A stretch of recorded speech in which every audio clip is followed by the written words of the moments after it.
3 years ago, the sister I relied on was broken into and killed by a man. She hid me in a room. I did not see the killer's appearance. All I smelled was a strange scent on him I had never smelled before. Not until 3 years later, when I killed that man with my own hands, did I finally understand what the fragrance I had hunted for 3 years actually was. If I do not take revenge, what am I living for? But if I finish my revenge, how will I live afterward? That question keeps tapping against my ribs each night like a countdown. On the far side of hatred lie a gnawing stomach, steam reeking of garbage, the coughs of people sleeping pressed against crumbling brick walls. I know I must cross the river. I only do not know whether the far bank will still have room for someone who has walked through blood. Thank you for choosing Hanie's story to listen. Listen on the official DO2B channel to support Team Dua. One summer night in June 2000, the sister I leaned on was murdered by a man right in her bedroom. After that, the neighbors said she deserved it, because the killer was someone she had brought home herself. She did that kind of work. Whenever a customer came, she always hid me in the small room. Lights off, do not look, do not listen, do not think. But that man later smothered her with a pillow and took all the money she had painstakingly saved. Only long after he left did I realize something was wrong in the small room. I opened the door and stepped into my sister's room. She lay still on the bed, motionless. I called softly, but only touched my sister's ice-cold hand. The police came the next morning and took her body away. When the police tried to take me with them, I ran. I did not want them to lock me in that place full of homeless children, nor to be taken in by strangers. I wanted revenge. Before the police found him, I wanted to kill him myself, avenge my sister with my own hands. I once stood at the orphanage gate, looking at the square windows like mesh eyes. Inside there was rice, blankets, voices calling names. But I turned my back. I could not bear the idea of growing up on other people's pity while he lived at ease in the city. I stole an apple from a street vendor and swallowed the core whole. I thought, when the seed sprouts and grows into a tree, I will pick its fruit and return it. I mocked myself like that to keep living, so I would not starve before I took revenge. Perhaps in others' eyes, my sister was a filthy girl, worthy of contempt. But I knew that in this world, past, present, and future, only she had ever treated me well. I hated the man who killed her. Even if I had to risk my life, I would kill him myself. Besides, I believed I could find the murderer sooner than the police. Although that night I did not see his face, I smelled his scent. A peculiar, mysterious, unusual scent. Since childhood, I had been very sensitive to smells. I remember my sister's coconut oil she rubbed in her hair, the plastic raincoat's smell stuck to skin every storm season, the muddy spray hitting our ankles when we ran across the vacant lot. Each smell is a key that opens a tiny room in my head. I only need to close my eyes to see. My sister's canvas satchel, so worn its trim is pale green, the slice of bread she broke in half, always taking the thicker piece for herself. I clung to memory with my nose like a swimmer clings to a float. Many smells imprint deeply after a single inhale, but this time, no matter how hard I tried to recall, I could not clearly identify exactly what that scent was. After my sister died, I began to roam the streets.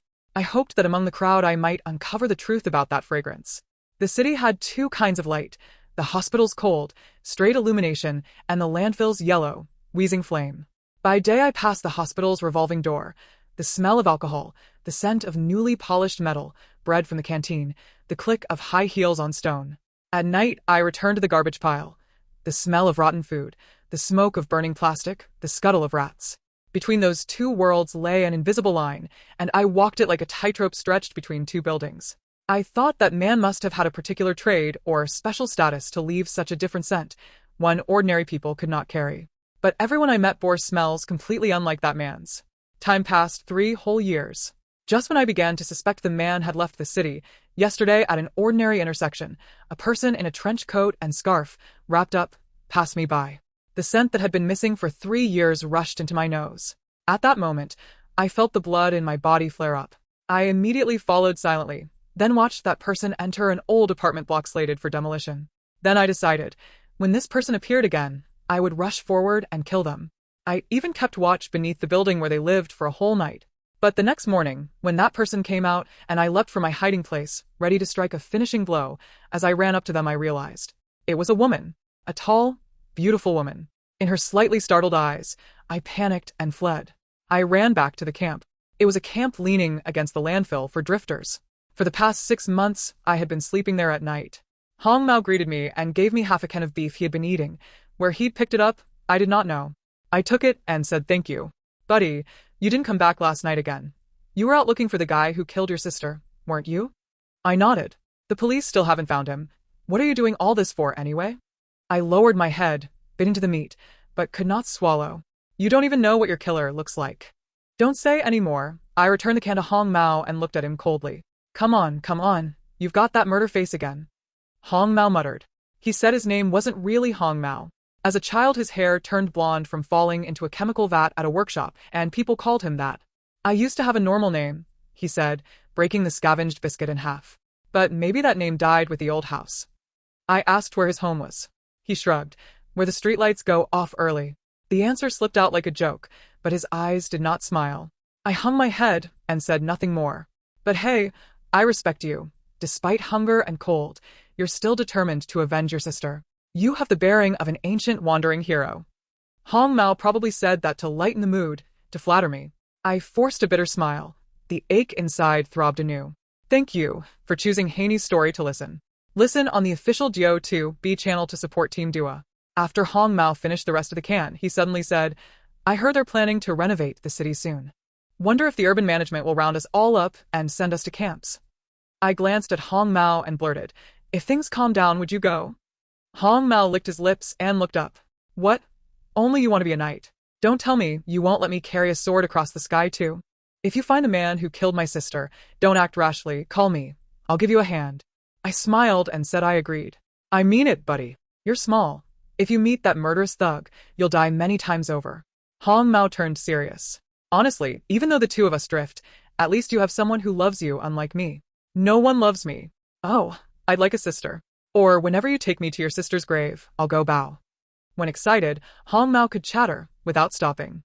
Go to sleep early. I reluctantly patted his shoulder. I had not slept for more than a day. I wanted a deep sleep. More importantly, I wanted to dream of my sister. I dreamed of her again. She hugged me and gently smoothed my hair. She said, You won't think I'm dirty, will you? No, never, sister. I have never thought you were dirty. I know you did everything so we could survive. Be good. When I save enough money, I'll buy us a big house. Then I'll take you out to eat delicious things and play wonderful games. I also want to take you to see the world outside. I really don't want to leave you. She held me and then burst into tears. After that, I felt her being pulled away from me. It was that man, the one who gave off the strange scent. She cried for help, one hand clutching at me.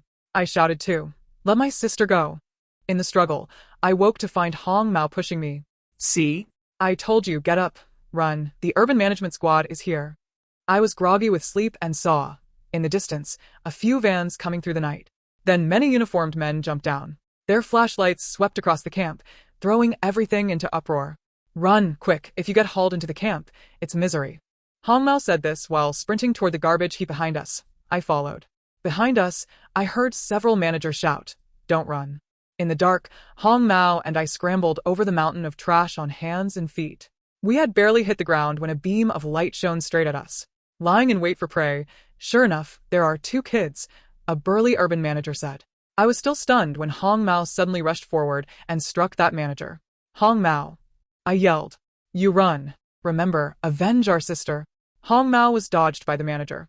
He turned back, panic in his face, and shouted to me. What are you standing there for? Run. I nodded and bolted toward the small gate by the dump.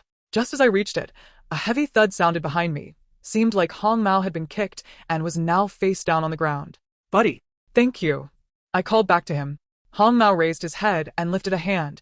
I couldn't tell what sign he meant.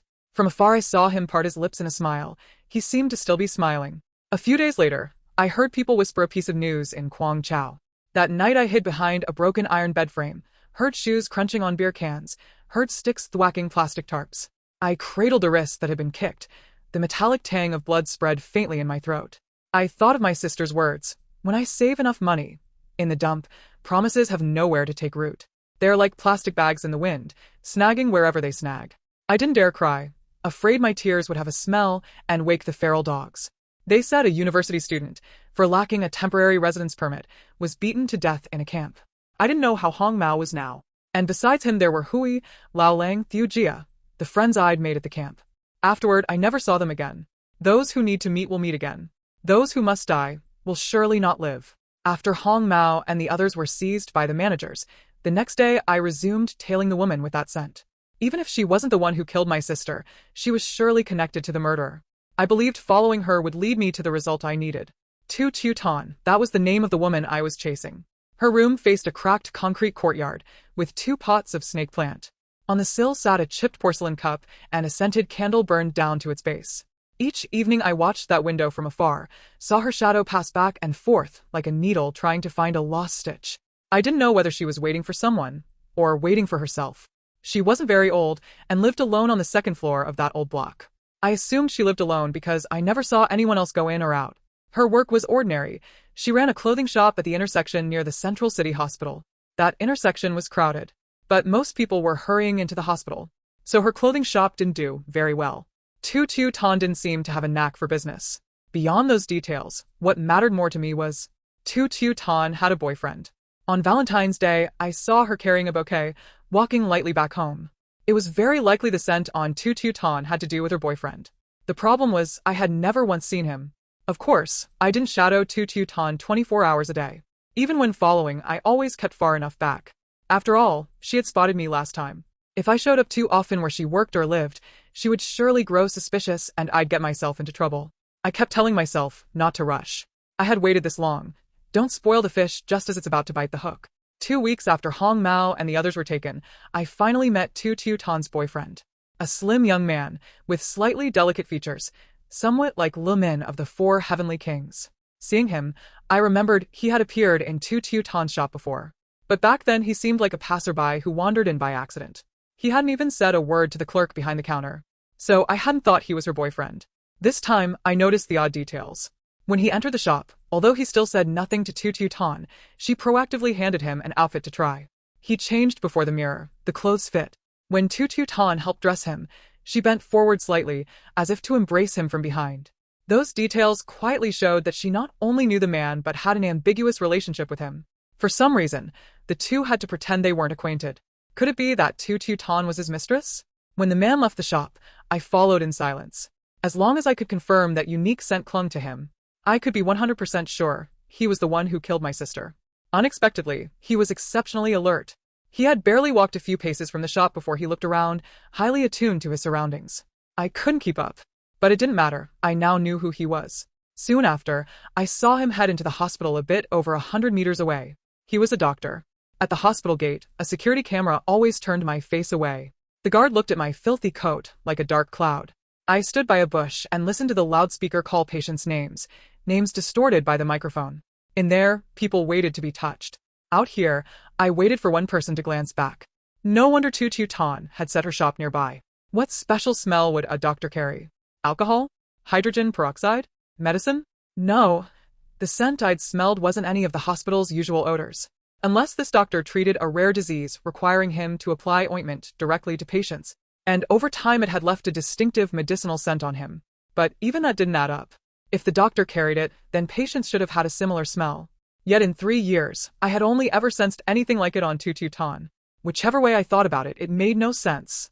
Though I still couldn't parse the scent, I decided to shift my surveillance to the mysterious doctor. Only in doing so did I learn how hard it would be. This man was more vigilant than Tan. More than once, while I lurked at the hospital gate and tried to approach him from behind, he would instinctively turn his head. It seemed he knew someone was following. Lying in wait at the hospital entrance was grueling too. Every time the guard saw me, he shooed me off. He thought I was just there to beg. But if I stood farther away, then after dark I had no idea when he got off shift. After the botched attempt at Tan's building, I was now more cautious. Better to move slowly than rush.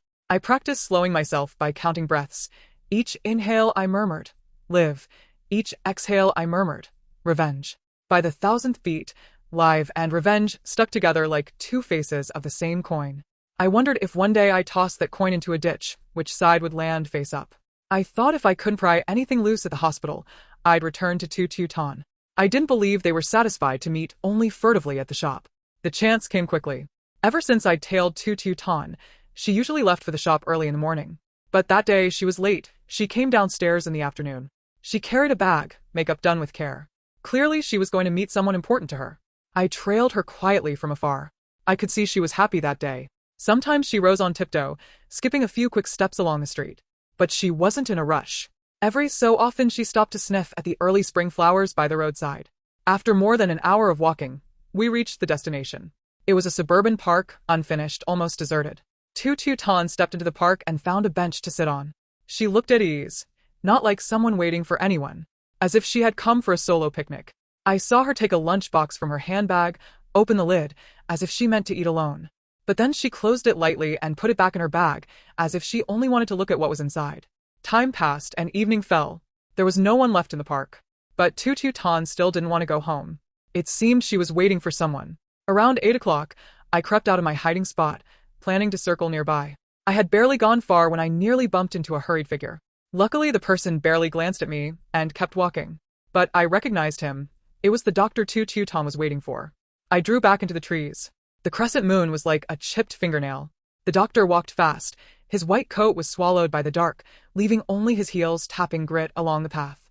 When he stopped before the stone bench, Tan looked up, smiled, and handed him a lunchbox. I heard the paper lid rustle, heard their low voices. I couldn't make out the words, but I could hear the smell.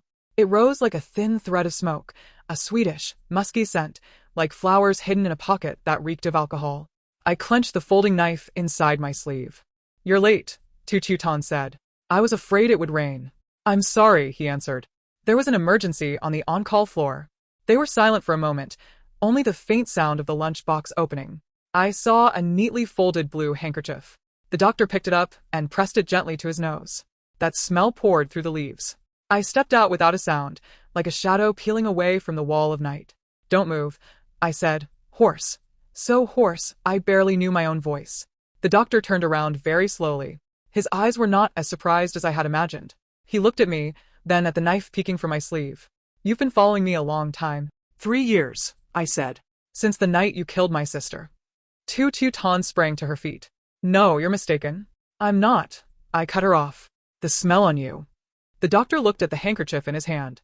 He opened his mouth and then closed it again, as if used to not being believed.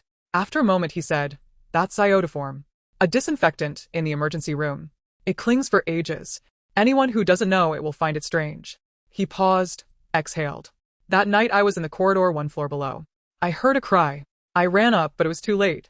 I performed CPR. I failed.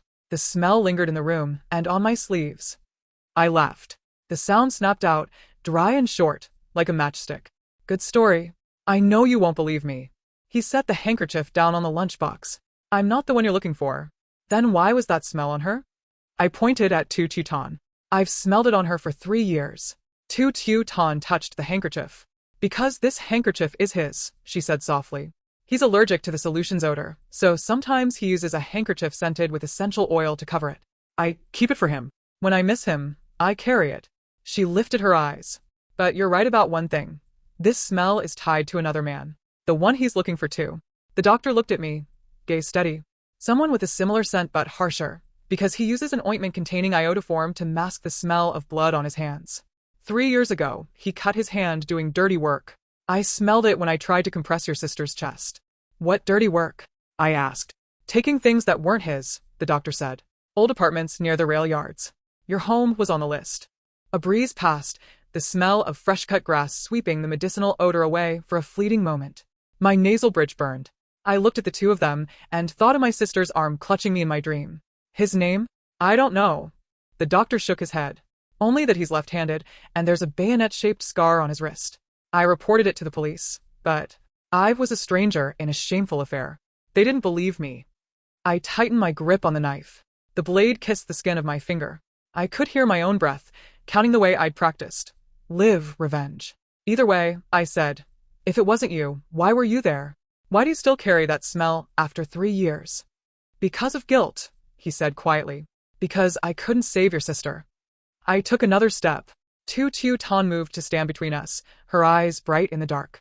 "Do you want to kill a man who knows he owes a debt?" "I want to kill a man who carries the smell of that night." My answer fell onto the grass. In that instant, I saw Hong Mao raise his hand in the distance, a sign I had never understood.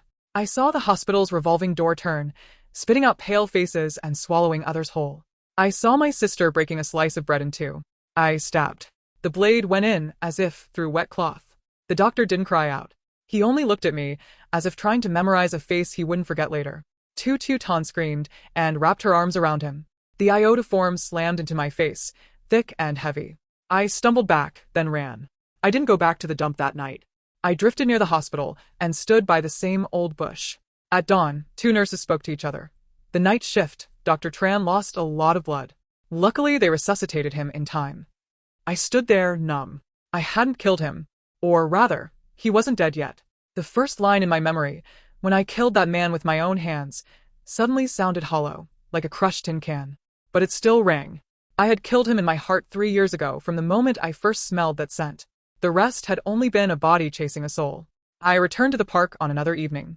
HHanies sat on the same bench. A blue handkerchief lay on it. She looked at me from afar. She neither stood nor called out. I sat at the edge of the bench, a span of silence between us. He isn't pressing charges, she said. He asked me, if possible, to give you this. She pushed a thick envelope toward me. Inside were copies of the reports he'd sent the police, handwritten notes on the thefts at the old apartment blocks, a surreptitious photo of a man in a cap, a cigarette in his left hand, a long scar on his wrist. He searched on his own for 3 years, HHanies said. Maybe because, like you, he couldn't stand the smell of that night. I unfolded a small slip of paper tucked among the reports. The handwriting slanted clean. If you're still searching, look where there's the smell of fresh paint. He works on the urban renovation crews. The iodoform only covers another smell. I reread the words urban renovation and saw Hong Mao's hand, that strange wink just before he was kicked face down. The knife in my pocket felt as heavy as a stone. What will you do? HHanies asked. I'll keep looking, I said. But not to kill right away. I paused, my throat suddenly dry. I want to know why. I need to know who I'll become if I stab again. She nodded, as if she had been waiting for that answer. A scent can fool us, she said. But it can also lead us, right? If we're willing to stop and smell it carefully. I followed the road painting crews, the groups in reflective vests moving through narrow streets. I learned to pick out the smell of fresh paint mixed with sweat and cheap medicated plasters. The iodoform had left my nose. It lived only in the envelope, in the blue handkerchief I hid beneath my pillow. One night near the train station, I saw him. His left wrist jutted out from his glove, the bayonet-shaped scar dark and thick. The musky ointment stung, braided with paint, a sharp, sour note. I followed. He went into a narrow alley and stopped to light a cigarette. I stood 2 walls away. In my head, my sister's voice whispered, "You won't think I'm dirty, will you?" I whispered back, "Never." But I heard another voice too, the doctor's, from the letter, "Know why." Why? I asked when I stood in front of him, the knife still folded in my pocket. Why that night? He blew smoke and looked at me the way you might look at a stray kitten. I needed money. Everyone needs it, I said. But not everyone kills. He shrugged, lifted his left hand to crush the ash, the scar on his wrist flashing. I didn't mean to kill. I just covered her mouth, so she wouldn't scream. He gave a harsh chuckle. But you lot, always screaming. I felt my heartbeat slow. I remembered the blue handkerchief. I remembered the doctor's hand on my sister's chest. I flipped the knife open, then folded it shut. I've got work, he said, turning away. We've got a whole row to renovate tomorrow. I took one last step and said, "Your name?" He glanced back, baring his teeth. "You need it to carve on my grave?" "I need it to tell people who killed a girl," I said. "And so I'll remember I didn't kill you today." He froze for half a second. Then he flicked his hand and left. I watched as the streetlight sliced his shadow into pieces. I returned to the dump near dawn. At the spot where we used to make our fire, I buried the blue handkerchief. I whispered thanks to the man I had stabbed for teaching me how to stop at the right moment. I set half a bread roll from the hospital canteen on top. I kept the thicker half for myself, then changed my mind and laid the thicker piece on the handkerchief. The iodoform was gone. The wind held only warm garbage and dew. I closed my eyes and saw my sister smile. Somewhere, Hong Mao raised his hand again. This time I understood. He traced a circle, then pointed to his heart. I stepped onto the road. The city still had 2 kinds of light. I still walked the line between them. But each step now counted more than live, revenge. It counted remember, understand. And in my breathing for the first time in 3 years, there was the scent of morning.